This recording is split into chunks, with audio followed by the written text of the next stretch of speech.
but they're things which demonstrate to the public and the community just how much is being done at Fort Monroe and how hard everyone is working. Around late winter, early spring, the FMA entered a period of public building disclosure. We wrote to the board members and told you what that looked like at Fort Monroe. The employees were then tasked with developing work programs so that they could remain active during this period of time. Our goal was to continue to work, but find different ways to work. Work across the Fort Monroe continued, quite frankly, at a remarkable pace. Real estate continues to operate at a very high occupancy rate. Essentially, anybody in the marketplace would consider it 100% occupied of our occupiable residential homes. That was something that we were very concerned about as we entered into this period of job losses across the country, what would happen in our real estate market. We are wonderfully impressed with how that has gone. Our maintenance continued. It was on an as-needed basis. It wasn't quite as quick as we had done in the past, but we did it as it was needed. There's some things that have gone to work orders, and we'll be catching up on those now as we enter into a different phase of work at Fort Monroe.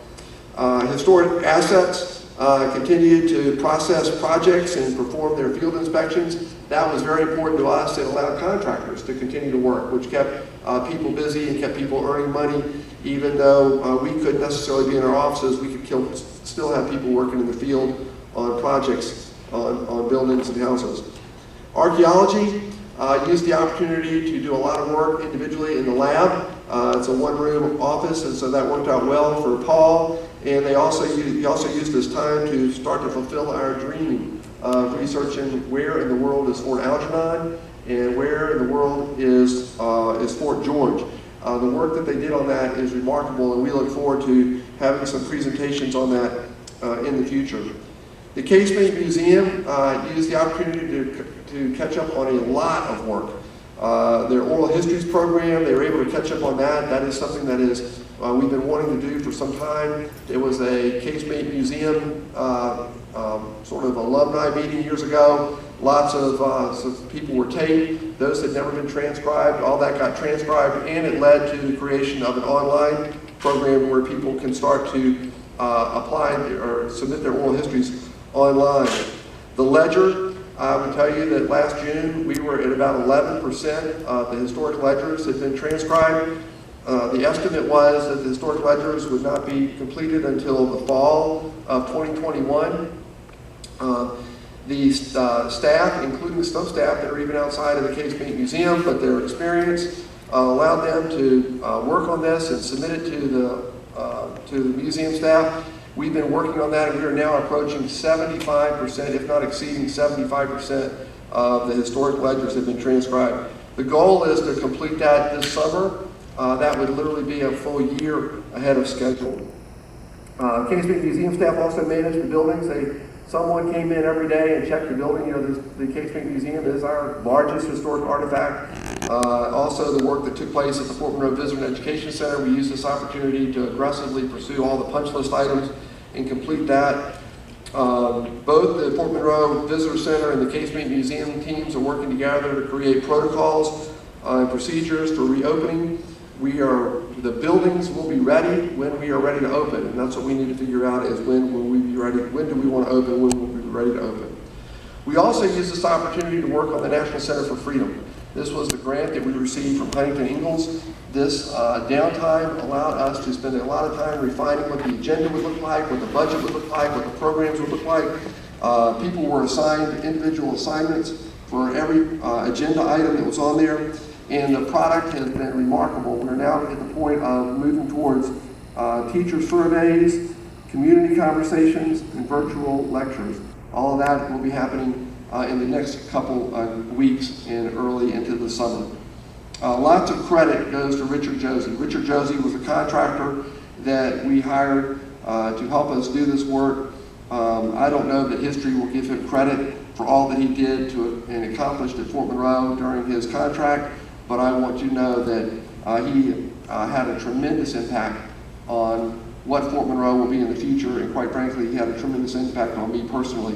As his contract expires in June, I sincerely hope that we will find opportunities, and I bet we do, to find ways to engage him so that he continues his good work at Fort Monroe. As an example, one of the things that the Casemate Museum team did was we applied for to be a member of the International Sites of Conscience. As part of that, we've been doing staff training that Richard has been leading. It was 13 two-hour sessions over the past couple of months. It took an enormous amount of time, but it's an amazing program, and the impact that it has had on will permeate everything we do at Fort Monroe in terms of the way that we evaluate our programs, our education, our interpretation. It really has been fascinating to see the growth that has taken place across the team as we've learned this dialogic interpretation training that Richard has been teaching us. Special events, I have to look at them as in three phases. Their first phase was seeing how quickly they can work themselves out of a job. They had to cancel all of their activities, all of their events that were planned, concerts and so forth. The second part was they pivoted and they dove straight into helping with the National Center for Freedom. The National Center for Freedom was at a critical point where it was transitioning from research into production. If there's one thing that special events does is they produce. And so they have been an amazing asset to help us organize the lectures and the community conversations and the advertising and so forth that takes place with that. And we're really grateful for the work of the special events team. It shows how flexible they are, and it was remarkable to see them be so productive during this period of time. Finally, they're going into a phase 3 right now, was what will they look like, what do special events at Fort Monroe look like as we come out of this. And I've been impressed with the work they've been done to create virtual programs and engage the public through social media. And I think that they will be a leader in this as we go forward. The administration, we have been engaging the Board of Trustees. Many of you, all of you, quite frankly, have been included in one way or another in some type of interviews, meetings with the staff, virtual meetings, finance committee, real estate programs, governance, and that has been wonderful. I couldn't be more excited than to proclaim the wonderful work that has taken place with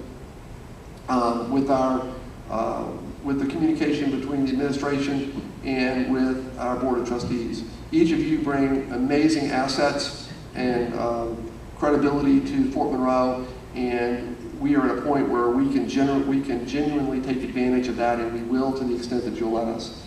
So I just wanted to give everyone this update because this has been remarkably busy. I think that, Mary, you and I have talked about it. It's almost, despite the fact that the building's closed and the employees are not in the office, it's almost like we've been busier than we've ever been before. And I think it's been good. I think that coming out of this, we will be a different place. I think we will be different employees. We will be different people. That's really exciting. And I think we will also find new and more creative ways to serve the public in this new era of public and physical distancing and safety. So I appreciate the extra time y'all gave me today to make this report, and I want to thank you all for your engagement. Before we move on, are there any questions, comments about the Executive Director's report? I will certainly echo that the pandemic has really just moved a lot of us into warp speed. So, and I want to thank Kim Hall, who has been great in terms of working with Mr. Oder and I on some of the city, FMA, Park Service decisions about opening and closings and things like that. It really has been a great partnership. So thank you all very much. If you don't mind, we'll now return to the minutes as we now have a full quorum. Senator Locke, I just want to let you know that we do have Dr. Ayers and John Reynolds with us virtually on Zoom. I think you can see them up there. We also have Chairman Moran by phone. He was detained in getting here, which is why I'm filling in temporarily as chair. And apparently our bylaws do not allow those virtually to count towards the quorum, so we bypassed the minutes while we waited for your arrival. So if we can return to the minutes, which are found in tab 3 of your binder.